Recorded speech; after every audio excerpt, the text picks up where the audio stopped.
Hi, and thanks for logging on to the Daily DVAR HALACHA. And here's a brand new halacha for you, and it is for Friday, May 15th, 21st day of IYAR. So, I had told you that we're all going to have the question in our shuls about what to do when we finally get back to shul about all of the parshas that we missed. And I will recap and add on a little bit of a halacha for you today because we can anticipate it. It's coming soon, God willing. Maybe some of you already started and maybe are already experiencing part of this halacha. But the general rule is that a shul does not have to make up any of the parshas that it missed. But those who are extra careful in mitzvahs may want to. And so if the shul decides that they want to make up the parshas that they missed, I didn't keep an exact count, but it could be as many as 10 or more because there were double parshas, and everything. So you can make them up. There are two basic ways to make up the parshas. Let's say it's 10 parshas that we missed altogether, but a congregation can decide, let's say if you're lucky enough to be starting this Shabbos or next, then your congregation can decide that we're taking out two Torahs.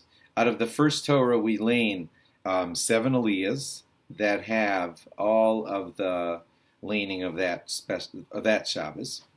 And then after we take the second Torah to the bima, same way that you would do anytime you have two Torahs, and from that second Torah we'll read the maftir. One aliyah will be had in that second Torah, and it will be a very long aliyah, and it will be 10 parshas long.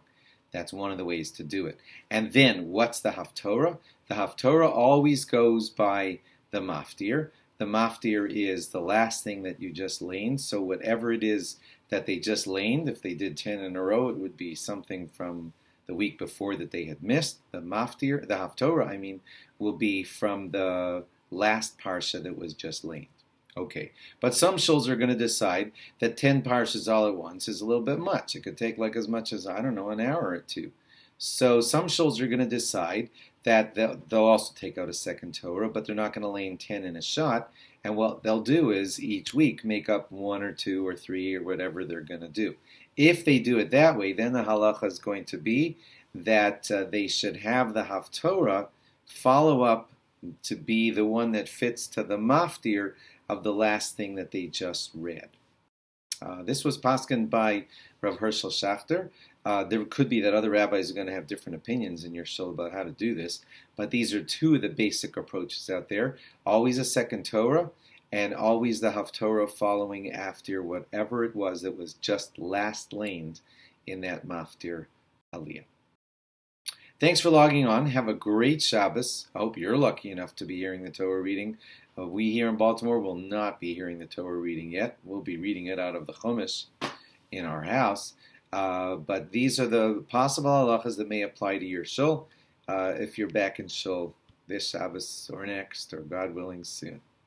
Stay healthy. Have a great Shabbos. Bye-bye.